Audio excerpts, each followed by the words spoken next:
The RETU in the village of Liebherg hadn't changed in 20 years. Alena Kovalenko's boots crunched on frozen mud as she passed the rotting welcome sign. The same crooked Cyrillic letters from her childhood. Asterisk, Deep Hollow, population 217 star. Now, it was barely half that. Her childhood home stood boarded up, but someone had left the front door ajar. Inside, the walls were papered with Soviet-era newspapers, all featuring the same circle dates, April 12th, every 9 years. The last marked. Date was 3 days ago. On the kitchen table lay a single cassette tape labeled M. In her sister's handwriting, whispers in the Aros the village elder, Uncle Tara's, refused to meet her eyes when she asked about Marichka. Your sister understood the bargain, he muttered, fingers worrying at the red thread around his wrist. The tree takes what it's owed. At the abandoned schoolhouse, Alena found proof, 9 small desks, each carved with initials, a 1993 class photo where every child's shadow pointed toward the woods. Her sister's notebook, its final entry, the singing won't stop. I have to go to it. That night, the dream came, Marichka standing waist-deep in black soil, birch leaves sprouting from her mouth. You shouldn't have come back, she whispered with bark-cracked lips. It remembers our blood. Alena woke with dirt under her nails. OFFERNG the hollow tree waited at the forest's heart. Up close. Its trunk wasn't wood at all, a petrified throat, the hollow gaping like a scream. Inside, dolls made of woven hair and fingernails, cassette tapes labeled with children's names, a rusted knife stuck in the roots, its blade etched with musical notes. When Alena played her sister's tape, the tree shuddered. Marichka's voice spilled out, but the words weren't human, a language of creaking branches and falling stones. The roots began moving. The choice, it wants a new keeper, whispered a voice from the hollow. Her sister's face emerged from the bark, half wood now. You can take my place. Or, the roots parted, revealing 9 children suspended like pupae. Still breathing. Still singing in their sleep. Alena reached for the knife. The village awoke to silence. No more whispering pines. No more children sleepwalking toward the woods.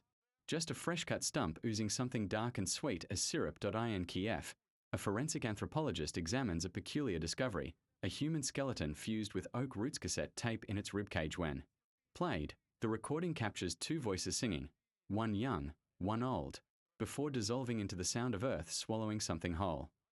The cassette tape's secretaria's trembling fingers press play on the Soviet-era recorder. At first, static. Then, Alena, if you're hearing this. Marichka's voice cracks with panic. The songs aren't songs. They're names. A child's scream cuts through, followed by unearthly choir, dozens of children singing in perfect harmony. Though the village never had more than 12 kids at once, root sounds, wet creaking of wood fibers expanding, like bones breaking in reverse, the bargain. We give it voices so it won't take faces next. The tape ends with 3 gunshots, though no firearms were reported in the 1993 disappearance. Point 2.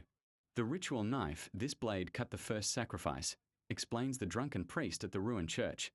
Engravings tell the true story. 1789, a travelling Kobzar, bard, was murdered here for blasphemous songs. His tongue nailed to an oak sapling as warning by morning.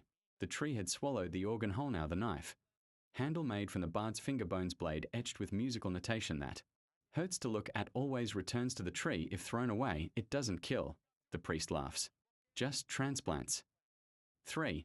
The rescued 9 small bodies recovered from the roots, no mouths, just smooth skin where lips should be, eyes permanently rolled back, showing only white, still singing, but only when wind blows from the east. Someone lies near the medical reports note, tongues replaced with wood, pith lungs full of compressed leaves, blood type matches victims from 1924, 1955, 1982. Most chilling, when given paper, all 9 draw the same face, one matching no missing child. An adult woman with birch bark skin. The last drawing shows this woman holding hands with 2 little girls, one with Alena's birthmark. Point 4. The untold Biajoan final flashback reveals, young Alena did follow Marichka that night she witnessed the tree. Taking her sister made her own deal. Take her voice, not her life. The cost. Every 9 years, she must lead another child, though the tape recorder left in her bag wasn't hers. The gunshots on the tape? Her father's suicide v. Final T to as present day, Alena stands at the tree stump, now sprouting new saplings. From her pocket, she takes a child's hair ribbon, from latest missing case, the bone-handled knife voice trembling, she sings the first line. Of the lullaby, the ground shudders. Somewhere, 9 mouthless children sit up in their hospital beds, and begin harmonizing. Kobzar's Curse, 1789. What really happened? The wandering bard Ivan Drozdik didn't just blaspheme, he discovered something ancient in the forest. His final song contains 17 syllables that could wake the earth. When villagers nailed his tongue. To the oak. The tree absorbed his memory of the melody his severed tongue grew into first flesh root every 9 years. It demands new voices to keep the song incomplete the hidden truth. The demon isn't the tree, it's the unfinished lullaby itself, a sonic entity that turns living tissue to plant matter reconstructs dead singers' voices from memory needs human. Throats to prevent its final, world-breaking verse rescued children's 6 months after rescue. Physical changes. Hair turns to white willow strands, fingernails grow acorn caps when cut. They bleed sap mixed with type AB blood. Psychological effects can perfectly harmonize without speaking. Draw migrating tree roots on walls and sleep scream when hearing minor chords. The hospital incident. All 9 stood simultaneously at 3:17 a.m. sang in reverse Ukrainian until lights exploded afterward. Their x-rays showed hollow bones with root structure. Selina's true her family secret. Her grandmother was the last keeper. The birthmark on her wrist is actually bark grafting. She didn't flee the village at 12. She was banished for nearly. Revealing the truth. Final scene revelation. When Alana cuts the tree, she sees her own face among the roots, aged 70 plus, a second Alana, with bark skin, whispering, "We've done this 43 times before." The song always wins. The knife's true purpose, not to kill the tree but to reset the cycle by transplanting the curse to a new host. POST credit CQUENCKF.